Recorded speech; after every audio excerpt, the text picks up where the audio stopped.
जी बेटा, आवाज़ आ रही है आपको? जी सर, आ रही है। ओके। हमने लास्ट क्लास में क्या पढ़ा था? Law of law supplies.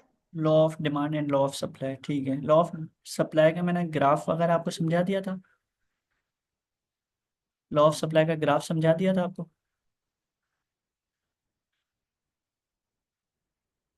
Ji, law of supply का ग्राफ समझाया था। जी सर, समझाया था। ठीक है।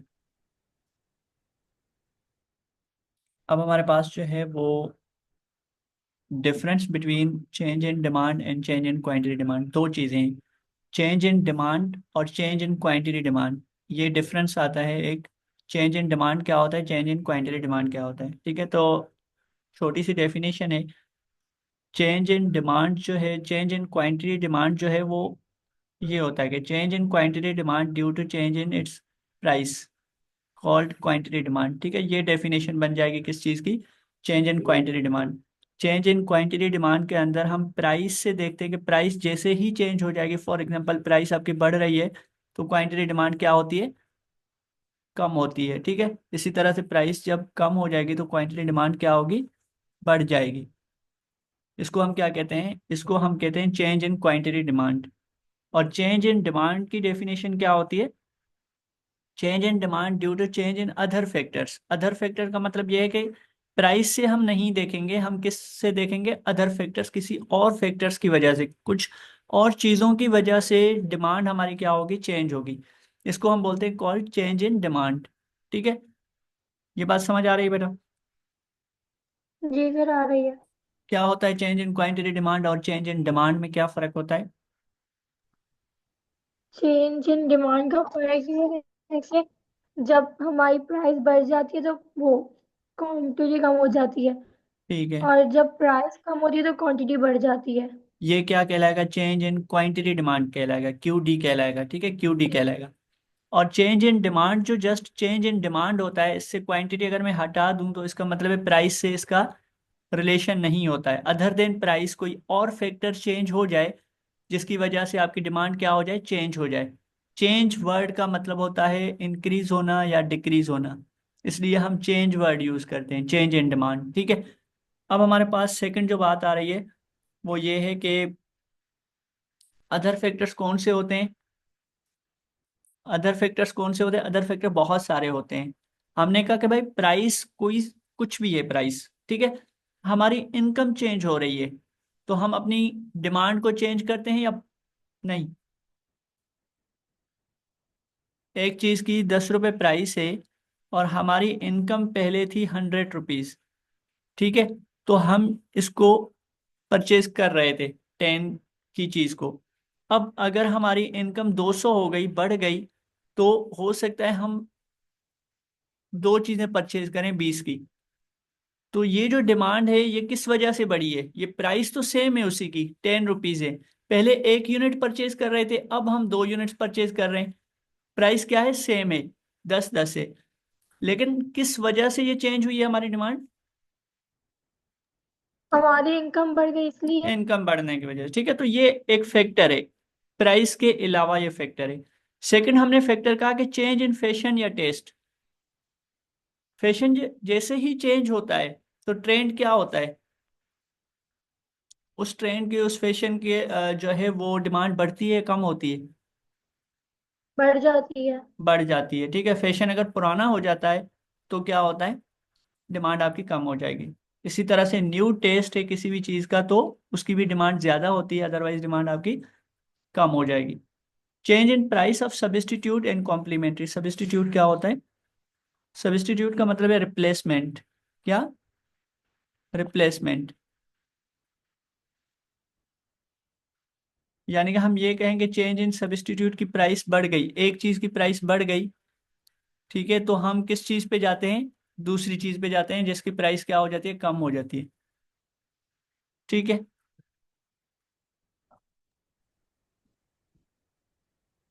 बेटा बात समझ आ रही है? जी सर, आ रही है। क्या मैंने बोला अभी लास्ट वाले में? आपने बताया रिप्लेसमेंट के बारे में कि जब हम एक चीज की प्राइस बढ़ जाती है तो हम दूसरी चीज पे जाते हैं, ठीक है, तो इस इसका वजह से मतलब है, प्राइस कम हो जाती हाँ, या हम ये कहेंगे भाई एक सेम चीज की प्राइस आपकी क्या है। फॉर एग्जाम्पल हम कह रहे हैं कि एक चीज की प्राइस 10 रुपए है, उसकी प्राइस चेंज नहीं हो रही है, लेकिन उसका जो रिप्लेसमेंट है, सब्स्टिट्यूट है, उसकी प्राइस 8 रुपए है। ठीक है, तो अब आप क्या करेंगे, आप 10 रुपीज वाली हो सकता है चेंज चीज परचेज ना करें, 8 वाली करें। ठीक है, तो प्राइस सेम है, प्राइस में कोई चेंज नहीं आया, लेकिन आपने किसी सब्स्टिट्यूट की प्राइस आपको अच्छी लगी, तो आपने उस पर चेंज किया अपने आप को। ठीक है, तो इसी तरह से कॉम्प्लीमेंट्री, कॉम्प्लीमेंट्री क्या होता है, जॉइंटली हम किसी भी चीज को जब यूज करते हैं वो कॉम्प्लीमेंट्री कहलाता है। ठीक है, जैसे कि पेट्रोल है और गाड़ी है, कार है। पेट्रोल के बगैर कार को हम इस्तेमाल नहीं कर सकते। ठीक है, तो पेट्रोल की प्राइसेस बढ़ जाए बहुत सारी, तो लोग कार यूज कम करेंगे या नहीं करेंगे। तो पेट्रोल की डिमांड क्या हो जाएगी, कम हो जाएगी, किस वजह से, क्योंकि सॉरी, कार की डिमांड कम हो जाएगी क्योंकि पेट्रोल की प्राइसेस बढ़ गई हैं। यानी कि कॉम्प्लीमेंट्री चीज की प्राइसेस बढ़ गई हैं या कम हुई है, तो आपके दूसरे चीज पे, गुड्स पे क्या हो रहा है, इम्पेक्ट हो रहा है। इसकी प्राइस सेम है, गाड़ियों की प्राइसेस सेम है, लेकिन पेट्रोल की प्राइसेस बढ़ रही हैं या कम हो रही है, तो इस वजह से गाड़ियों की भी डिमांड क्या हो रही है, बढ़ रही है या कम हो रही है। ठीक है, इसी तरह से हम चेंज इन सीजन, सीजन आपका चेंज हो जाता है तो डिमांड क्या होती है। यस, सीजन चेंज होने से चेंज हो डिमांड क्या, जाती है। चेंज हो जाती है। विंटर आया तो विंटर की जो भी चीज़ें परचेज करने वाली होती हैं उनको हम परचेज करते हैं। तो change in season, season change होने की वजह से डिमांड भी आपका चेंज होगा। इफेक्ट ऑफ एडवर्टाइजमेंट, एडवर्टाइजिंग से क्या होता है,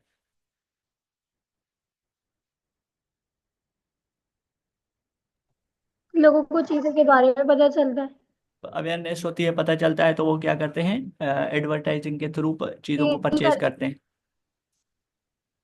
जी, समझ आ रही है यह चीज़। जी सर, आ रही है। ठीक है, अब हमने क्या पढ़ा, difference between change in demand and change in quantity demand. हमने कहा क्वांटिटी डिमांड जो होती है वो प्राइस से रिलेटेड होती है, प्राइस आपकी बढ़ेगी तो डिमांड, क्वांटिटी डिमांड क्या होगी, कम होगी। प्राइसेस कम होगी तो क्वांटिटी डिमांड बढ़ जाएगी। ठीक है, फिर हमने कहा चेंज इन डिमांड क्या होती है, हमने कहा चेंज इन डिमांड प्राइस से रिलेटेड नहीं होती है, अदर देन प्राइस फैक्टर्स कुछ इस पर इम्पेक्ट करते हैं। जैसे कि हमने अदर फैक्टर्स के नाम लिखे, कि इनकम आपकी चेंज हो जाती है तो आप अपने चीज़ों की डिमांड भी चेंज कर देते हैं, बढ़ा देते हैं, कम करते हैं। हमने कहा फैशन या टेस्ट चेंज हुआ। ठीक है, प्राइस ऑफ सब्स्टिट्यूट की प्राइस कम हुई या बढ़ गई, तो इस वजह से भी आप अपनी डिमांड को चेंज करते हैं। कॉम्प्लीमेंट्री की वजह से, सीजन्स की वजह से, इफेक्ट ऑफ एडवर्टाइजमेंट का भी इफेक्ट आता है, नेगेटिव भी आ सकता है। आपको एडवर्टाइजिंग अच्छा नहीं लग रहा तो आप उस चीज़ की डिमांड कम कर देंगे या नहीं करेंगे। ठीक है, बाइकआउट क्या होता है, कुछ चीज़ों की प्राइस सेम है लेकिन बाइकआउट किया हुआ है तो इस वजह से भी उनकी डिमांड क्या हो गई, कम हो गई। तो बाइकआउट भी क्या है, एक फैक्टर है, अदर देन प्राइस है वो भी। ठीक है, जी ठीक है। ओके। लॉ ऑफ सप्लाई के अंदर हमने, आई थिंक जितना मुझे याद आ रहा है कि हमने नहीं पढ़ा था, इसको रिवाइज करवा देता हूँ। ठीक है, क्या होता है law of supply, law of supply, other thing remain the same. Other thing का मतलब अब ये हुआ कि फैक्टर्स, अदर फैक्टर्स जो हमने अभी डिस्कस किए हैं वो फैक्टर्स, वो क्या रहेंगे, सेम रहेंगे। उनकी वजह से सप्लाई चेंज नहीं होगी। सप्लाई किस चीज की वजह से चेंज होगी, if the price of goods rises, goods की प्राइसेस राइज होगी तो सप्लाई एक्सपेंडेड होगी, बढ़ जाएगी। And if the price falls, it's supply contracted, supply क्या हो जाएगी, कम हो जाएगी। इसको हम क्या बोलते हैं, law of supply, LOS, law of supply. ठीक है, अब लॉ ऑफ सप्लाई का एक रिलेशन क्या बनेगा, जी, लॉ ऑफ सप्लाई का रिलेशन क्या बनेगा।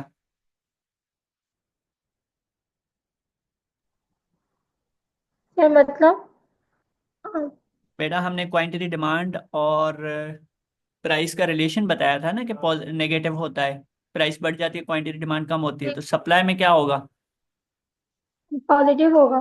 पॉजिटिव होगा। ठीक है, तो पॉजिटिव कैसे होता है कि प्राइसेस किसी भी चीज़ की बढ़ जाएगी तो क्वांटिटी सप्लाई भी बढ़ जाएगी।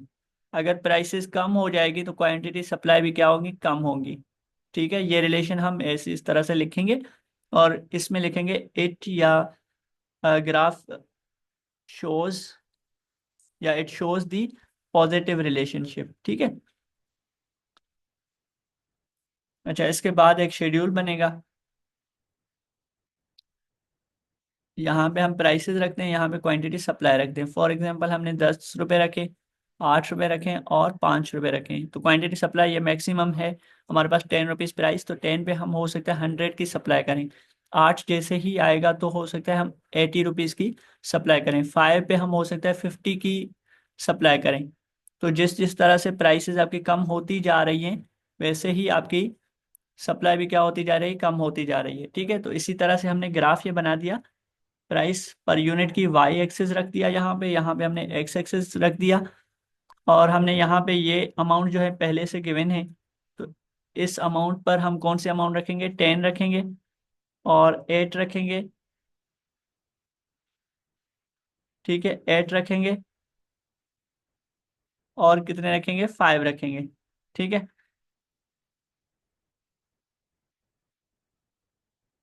चले मैं इसको इस तरह से बना देता हूँ सप्लाई का कर्व। ये 10 रखे हमने, ये 8 रखे और ये 5 रुपये रखे। तो 10 पे मैक्सिमम हम अमाउंट क्या कर रहे हैं, सप्लाई कर रहे हैं। 8 पे और कम कर रहे हैं, 5 पे उससे भी कम कर रहे हैं। ठीक है, 10 पे कितने यूनिट्स हम सेल कर रहे हैं, 100 यूनिट्स। और 8 पे 80 यूनिट्स, 5 पे 50 यूनिट्स। ठीक है, यहाँ पे ये एक्स एक्सिस है, ये वाई एक्सिस है। क्लियर है बेटा, यहाँ तक कोई बात कोई मसला हो तो बता दे। नहीं सर, क्लियर है। ठीक है, इसके और रिलेशन हम क्या लिखेंगे, ग्राफ क्या शो कर रहा है। अगर ग्राफ को आपको एक्सप्लेन करना हो या टेबल को एक्सप्लेन करना हो तो कैसे करेंगे।